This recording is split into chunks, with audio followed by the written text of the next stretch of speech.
வணக்கம் மக்களே, welcome back to southern meals. இன்றைக்கி நம்ம பார்க்க போகிற ரெசிபி பாலக் பன்னீர்.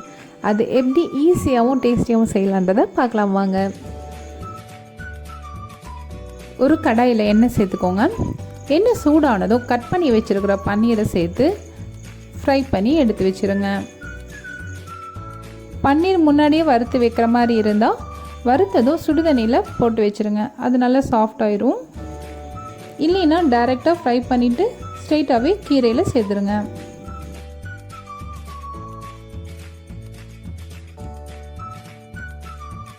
இப்போ கடாயில் எண்ணெயை குறைச்சிட்டு மல்லியும் சீரகமும் சேர்த்துக்கிறேன்.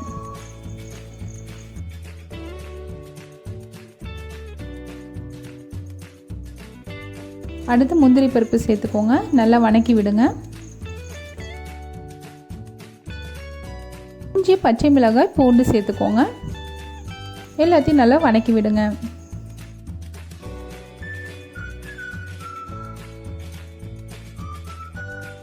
அரிஞ்சு வச்சுருக்க பெரிய வெங்காயம் சேர்த்து நான் வணக்கிக்கிறேன். கட் பண்ணி வச்சுருக்க கீரையை இப்போ இது கூட சேர்த்துருங்க. தண்ணீர் எதுவும் சேர்க்க வேண்டாம்.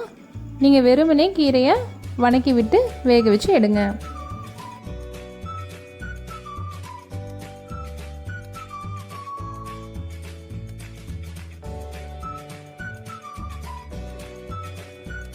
தேவைக்கேற்ப உப்பு சேர்த்துக்கோங்க.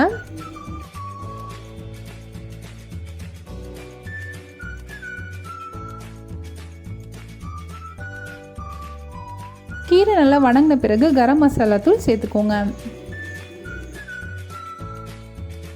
கீரை நல்லா வணங்கி வெந்த பிறகு சூடு ஆற வச்சு அதுக்கப்புறமா மிக்ஸி ஜாரில் சேர்த்துக்கோங்க. இப்போது மிக்ஸி ஜாரில் அரைக்கிறதுக்கு முன்னாடி அரை கப் அளவுக்கு தயிர் சேர்த்து நல்லா அரைச்சிடுங்க. மையை அரைச்சிக்கோங்க. அரைச்ச விழுதை இப்போ நம்ம பேனை சூடு பண்ணி அதில் ஊற்றிக்கலாம். அதில் ஃப்ரை பண்ணி வச்சுருக்க பன்னீரை சேர்த்துருங்க. கொஞ்சம் ரொம்பவே திக்காக இருந்தால் கொஞ்சமாக தண்ணீர் கூடி கலந்துக்கோங்க. ஒரு கொதி வர வரைக்கும் வச்சுட்டு அதுக்கப்புறமா ஆஃப் பண்ணிடுங்க. ஈஸியான இந்த ரெசிபியை ட்ரை பண்ணி பார்த்துட்டு எப்படி இருக்குன்றதை கமெண்ட் செக்ஷனில் கமெண்ட் பண்ணுங்கள்.